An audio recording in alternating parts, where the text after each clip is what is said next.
up ahead, looking a little bit south, looking straight up, boom, you'll see it, okay? And how you'll know it is there are these 3 stars here that make up Orion's belt that we'll hopefully get to. Okay, and so you have Taurus the bull, this being the horns, and here's El Nath. I'll talk about that. We've already talked about it. You have the Crab Nebula just right here to the right of the main star of here, but you can see it in the night sky. All this is visible by the naked eye, okay?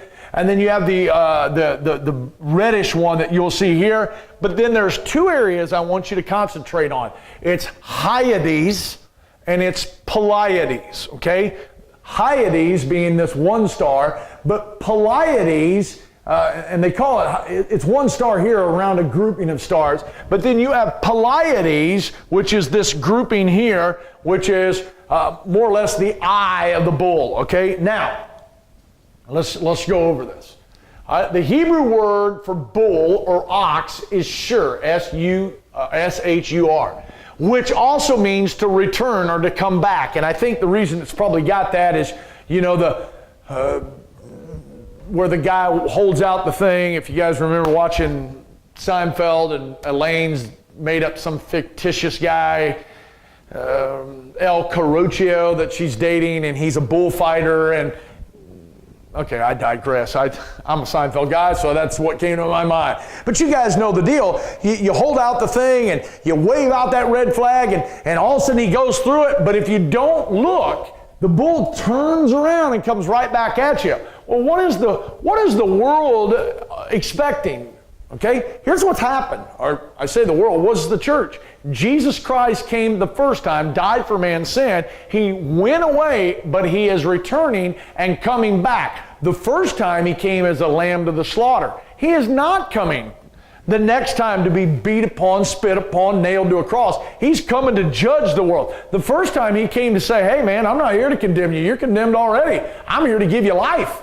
But the next time he came or come to this planet, he will be coming as the righteous judge that's hitting this planet. The brightest star is Aldebaran, I guess is how you pronounce it, which means the follower. That's that orangish colored one. The second brightest is El Nath. Now, we've already talked about El Nath today. El Nath, all right, which is the brightest star in Aries also. El Nath is actually a part of 2 different constellations. It's a part of Aries, it's part of Taurus the bull. Because astronomers drew new pictures of the star, changing the constellations and boundaries, El Nath is now a part of the tip of the horn of the bull and called the budding or the budding one. But the Hebrew name is El, meaning authority or judge or God. Nath means broken, cut in pieces, and poured out, okay? Now, there are 2 distinct star groups in Taurus, Hyades and Pleiades. Now, guys, if you get anything out of Taurus the bull, get these 2 things down, okay? Hyades and Pleiades. Hyades means congregate, all right, or congregation. Now, think about this. When we think of congregation, we think about the church, right? Hey, where's your congregation at? Hey, it's Sunday. Where's the congregation at? Hey, we're standing in the congregation. We use that term all the time. All right. Then we have Pleiades, comes from the Hebrew word gathering, which is funny because the new millennial way to talk about church is we don't use the word church anymore. We don't talk about church services or going to church. The new cool way or the happening way of saying it is to say gatherings. And what we'll do, and Rob Bell and others made this big famous deal to do this, and whatever, man, call your deal whatever. We still say church, we still say church times. Hey, what time you going to church? I'm not bothered by that, but if that rocks your world, then use gatherings. It's the same thing, okay? The church literally means the ecclesia, the called out assembly. It's the gathering of a group of people, okay? And obviously we're gathering to meet with the Lord, who will hopefully be in the midst of us, okay? But Pleiades comes from the Hebrew word gathering, the Greek word pleiestos or pleion, which means the many, the excellent, the great, okay? The Japanese name for Pleiades is Subaru. So if you drive a Subaru, it literally means Pleiades. Hang with me on that Subaru thing. All right? And the Persian name is Soraya. Ancient Greeks called them the clusters. Okay? The gathering. The clusters. Hang with me. The Bible sometimes refers to Pleiades as the 7 stars and sometimes to Pleiades. Now, when you look up in the sky and you see that cluster, what you will see is 7 stars that make up Pleiades. Pleiades is seen as 1 star, but it is 7 individual stars into a cluster that is a part of this overall constellation as Taurus the Bull. Now, when you go back here in Amos 5:8, you will see, seek him that maketh the 7 stars. Now, the word 7 stars there is the same word translated Pleiades everywhere else. All right? Seek him that maketh the 7 stars and Orion, which is, guys, Taurus the Bull is what we're talking about, but there is a major connection between Taurus the Bull and Orion. And every time in your Bible, when one is talked about, the other is talked about, which ought to be alarm bells to tell you, hey man, something's up here. Seek him that maketh the 7 stars and Orion, and turn the shadow of death into the morning, and maketh the day dark with the night. Okay, now, Job 38:31, canst thou bind the sweet influences of Pleiades? It's the exact word 7 stars. Remember, this is the verse that got us launched into this study. All right? And by the way, he also talks about the bands of Orion there. But when you come to Revelation chapter 2, verse 1, it says, and the angel to the churches of Ephesus write, these things saith he that holdeth the 7 stars in his right hand. Now what's interesting is, everybody comes and they think Revelation is this deep book, and oh, there's so much symbolism, and ooh, what do you think all that means? Guys, I'll be honest with you, the vast majority of Revelation is not symbolic. The vast majority of Revelation is clearly defined within the context of what it means. And so you come along and you go, man, wonder what this means when Jesus says, I'm holding the 7 stars in my right hand. All right? What does that mean? Well, if you go to chapter 1, verse 20, he says, the mystery of the 7 stars which thou sawest in my right hand. Yeah, what are those, Jesus? And the 7 golden candlesticks? Yeah, they're the 7 stars, are the 7 angels of the 7 churches. All right? They are the angels of the 7 churches now. So we know that the 7 stars represent the 7 churches, right? Okay, now, Pleiades means gatherings. It means congregated, right? All right? Now, hang with me. All right, in Job, it is the Pleiades, but in Revelation, Christ is holding the 7 stars in his right or in his hand, representing the 7 churches. Since the Hebrew word for Pleiades comes from the root meaning gathering, the meaning was inseparable for the early church. 7 gatherings or 7 churches. Christ used a star picture people knew and applied to his church. Are you tracking with me? Okay, now hang with me. Watch this. Okay, now the Subaru thing. So when I was studying this the first time, I come across this Subaru thing and I'm like, wow, okay, I don't know about, I'd never heard about Subaru being connected, which obviously I'm not Japanese, I don't speak Japanese, but obviously I go looking up Subaru as a symbol. And I notice that I come across this thing about the evolution of the Subaru logo, and obviously it's changed. And obviously Alan Shelby, I know, drives a Subaru, but he's one of the few guys I know, and even when I rode with him not long ago, I was looking at the logo in his car, and what you'll notice is Subaru means Pleiades, 7 stars in Japanese. That's what it means, right? Okay, let's count. 1, 2, 3, 4, 5, 6.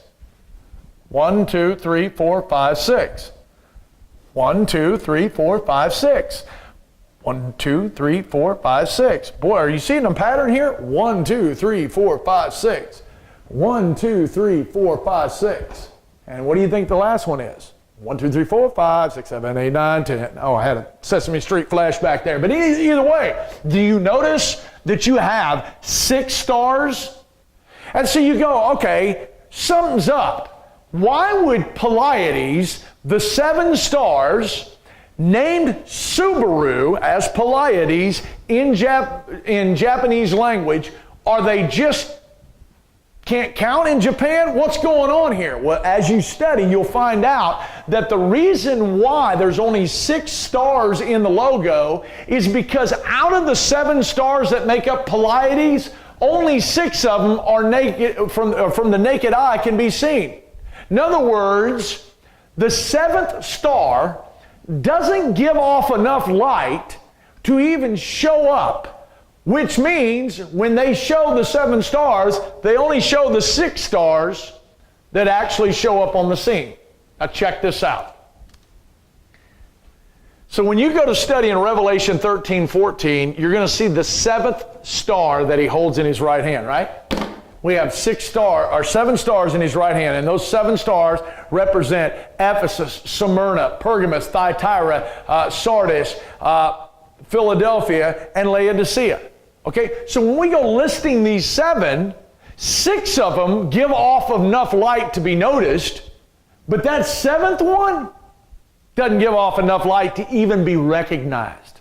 And you and I live in a day and age from about 1900 forward, we've been living in a time being known as, biblically, as the Laodicean church age. And just like that logo that you can learn from, we don't give off enough light as a Laodicean to actually show up on the scene. That the church in Laodicea doesn't have enough going for it to even be recognized as one of the 7 churches. We don't even show up. Man, you go back to the church age before us, the Philadelphian church age, and man, when you start looking at that, boy, that's a big light there. They gave off big time light. Man, you could go back to Thyatira and Sardis, which was during the Middle Ages, or what they call the Middle Ages, which is known as the Dark Ages, when the Bibles were taken up by the Roman Catholic Church, and yet they were giving off enough light to be noticed. You can go over into Smyrna, where they were bitterness and death, and that 50 million people died for the cause of Christ. You can take Ephesus along with Smyrna, where you have the 10 official Roman persecutions, and understand that they gave off enough light to be recognized. But now, in today's world, when we live with the freedoms that we have been entrusted with, and we are all running around going, hey man, no, we're good. Here's what the Bible says. And unto the angel of the church of Laodicea write these things, saith the Amen, the faithful, the true witness, the beginning of creation of God. I know thy works, that thou art neither cold nor hot. I would thou wert cold or hot. So then, because thou art lukewarm and neither cold nor hot, I will spew thee out of my mouth, because thou sayest, I am rich and increase with goods and have need of nothing, and knowest not that thou art wretched, miserable, poor, and blind, and naked. He says, you're not hot or cold. Think about those stars. There's 7 of them there, and they are obviously there enough to even be counted in with the 7, but they don't give off enough light. In other words, they're not cold and out of the picture, but yet they're not hot and showing up. They are just like that. That's who we are, the Laodicean church age. Then you have Orion. Orion is the mighty hunter right next to it. I'm looking up. I only got a few minutes. I'm only going to give you a few things here on Orion, and then we'll pick up. I'm not going to get this whole thing in today, but let's look at Orion, okay? Orion is the other one. If you walk outside of your house about 5, 6 o'clock in the morning, and you look straight up and a little to the south, you will see these 3 stars that make up the band of Orion. To me, the constellation of Orion is the easiest one to figure out in all the sky. It shows up to me the easiest. And because of that, you can go up here to Elnath, and you can start working your way over here to Pleiades and Hyades. I can't even forget it. You know what I'm talking about. You can go to Betelgeuse is right here. You got the belt here. You got Regal here. All right, now, and there you go. There's Pleiades. You got Hyades right here. You got Orion's belt here, And so this is what it would picture in the night sky. The Crab Nebula is right here. So remember, every single time we see Orion show up, he's showing up in connection to the 7 stars. He's showing up in connection to Taurus the bull, okay? Seek him that had the 7 stars, Pleiades and Orion. Job said it again, can thou bind the sweet influences of Pleiades and loosen the bands of Orion? Now, just as a little reverse thought here, I meant to mention this before. Okay, so when we take those 7 stars of Pleiades and how they represent the 7 churches and how that we can see a reference through all that, now let's go back here and he says, can thou bind the sweet influences of Pleiades? Now check this out. I do understand he's asking Job, can you affect how Pleiades is? Can you do anything from earth with Pleiades up there? And Job's obvious answer is no. But let's look at this from a typology standpoint.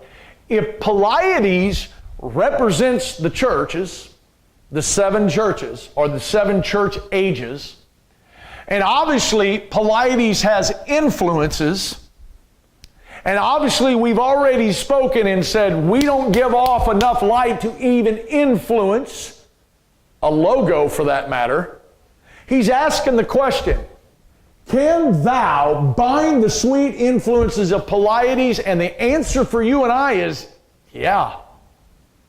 Because of the way we live, because of the way that we are self-involved, because of the way that we approach our walk with Jesus Christ as some religious activity that we do on Sunday, and then go live a life of however we want to live it during the week, and we don't influence anybody. See, Pleiades, the churches should be influencing the world, and now the world is influencing the churches. Why? Because we're that 7th one, and we are influencing Pleiades.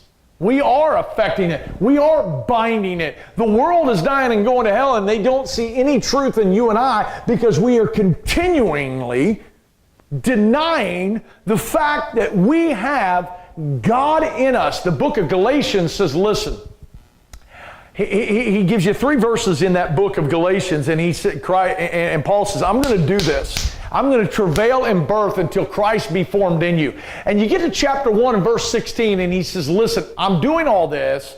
God says, I'm doing this because I want my Son to be revealed in you. I want the world to see who you are, and which I want them to see the Christ that is in you. And he says, I want to deliver you.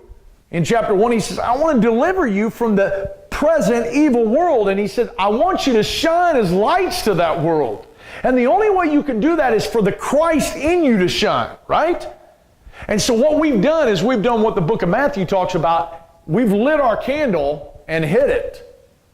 And so we are influencing Pleiades now. We are influencing.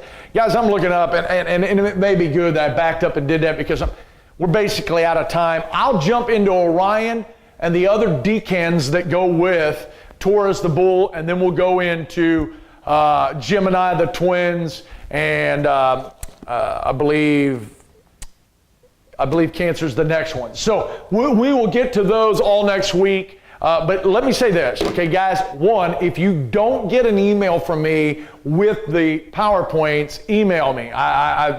I try to send those out early. I mess up from time, so please, if you don't get one, email me and we'll get you that at any moment. Get your observatory thing done. Get the book read. Get your book report done. Make sure you're doing your quizzes. To give you a little hint of advice, your final exam will be built primarily, there'll be other questions, but primarily based upon the quizzes that you're taking each week. And so make sure you're taking those. So, man, if nothing else, make sure you're keeping up with it. Nothing else, God bless you.